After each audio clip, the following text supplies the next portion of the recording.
Oh, I'm about to make some short ribs stewed up. I'm going to make it stewed. And it's going to be delicious, y'all. So y'all see, look at here. These are these beautiful beef bones here. The beautiful beef bones here. They're going to be short ribs. And see, the way I'm going to go about this, I'm going to get them in the oven. I'm going to season them up a little bit with a little salt and olive oil. And then when they get done, I'm going to start seasoning up as they get to the top. But see, you don't need to do too much because these are big short rib bones and I don't want to cook them on top of the stove. It take forever. But if you want to get the tenderness, then you get them and you put them in the oven. Now hold on. I'm going to drizzle a little bit of olive oil. Don't want to go too far. All I did was put some Morton salt, a little Morton salt, and drizzle of extra virgin olive oil. And that's it. I'm going to put a lid on it with a bouillon.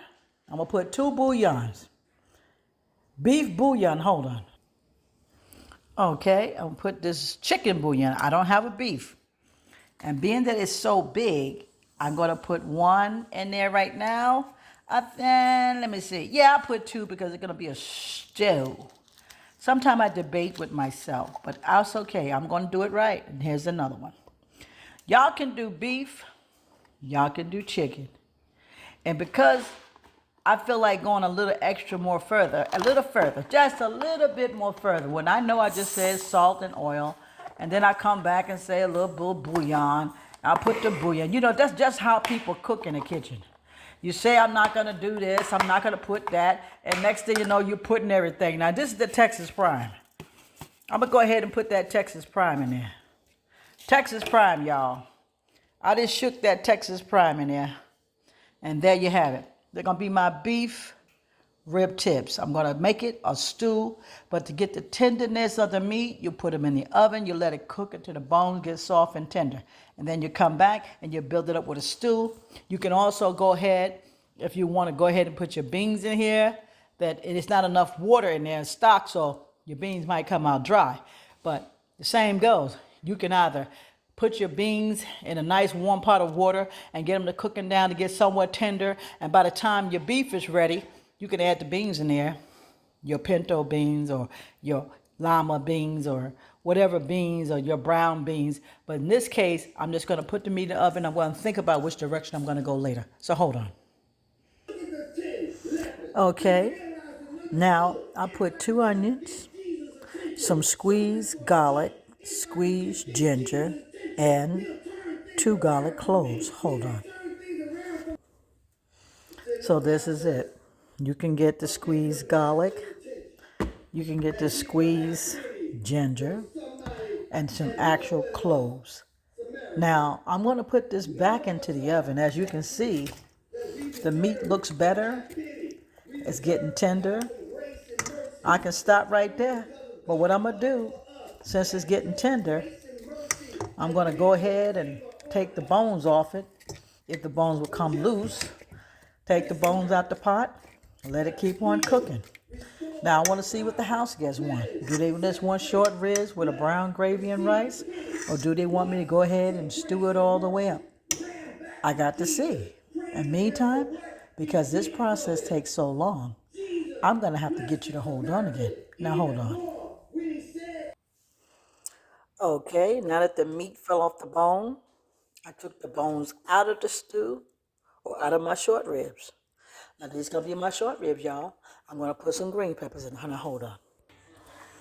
Ooh-wee! Now the beef is getting tender. Oh yeah, it could cook a little longer, and this is what I'm going to do. It could cook a little bit more longer. It's getting tender.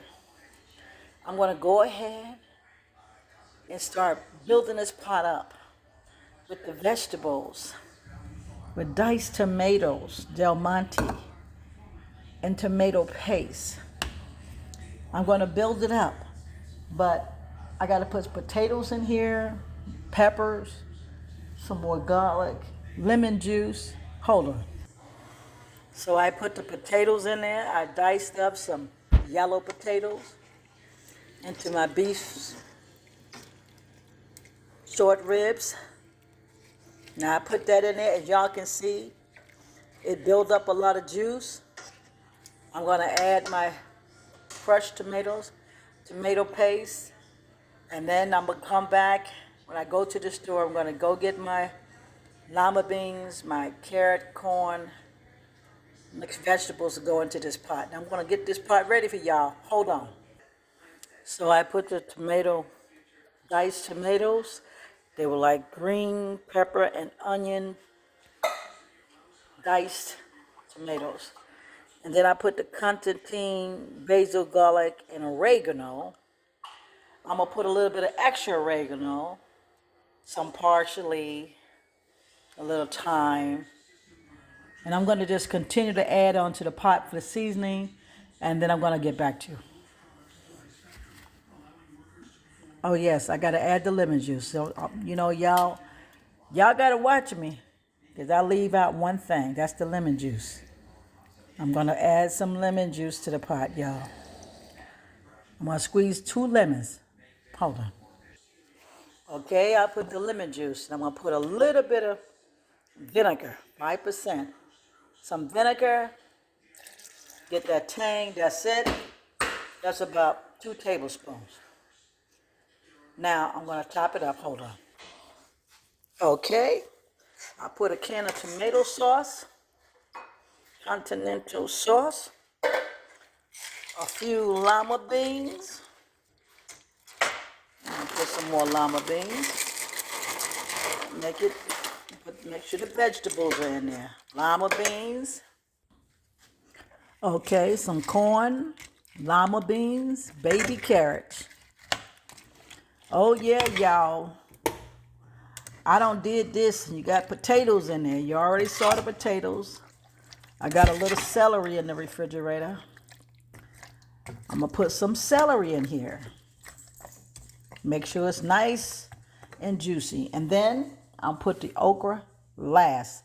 At the last 5 minutes of cooking, when the meat going back into the oven, because like I said, that's why I'm doing you guys a video, because I'm not going to be messing around and trying to cook slow on top of the stove, burn up the sauce. No way, not doing that. No campido, no campando, no, whatever language it is.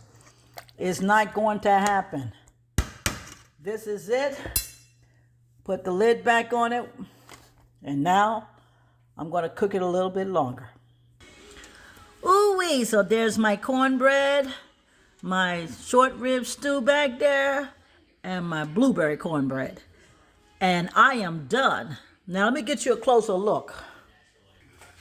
Okay, I put in there some fresh parsley, okra. I put some okra in there as well. Went on ahead and did that so it can simmer down in the oven and get nice and tender and juicy. And I put a little oregano, and I put a little bit of accent in there, just a dash of accent to wake up the flavor. And I already put the salt. Don't want to put too much salt because some of these seasonings come with salt, like I'm saying, And here you go. And I am done with this. I'm going to put it in the oven, let it cook for another hour. It'll be stewed down beautifully. This is my stew, y'all. And I just wanted y'all to see. This is that beautiful stew. That's the blueberry cornbread I got to put back in the oven. And that's the regular cornbread. Thank you for watching and sharing. Like and subscribe. You can catch me on Hot in the Kitchen, spelled H-O-T, Hot Kitchen, K-I-T-C, Hot Kitchen, H-O-T-K-I-T-C, capital C, J Hunter 7. That's where you can find me on my Facebook called Hot in the Kitchen, y'all. Come on, Hot in the Kitchen, y'all. Like and subscribe. And you also will find me on Comedy Come Die Laughing. Once I post this on Comedy Come Die Laughing, I am going to give a little story. And I know you don't like stories, so if I don't want to do a story, you got the recipe. So come on, y'all. Comedy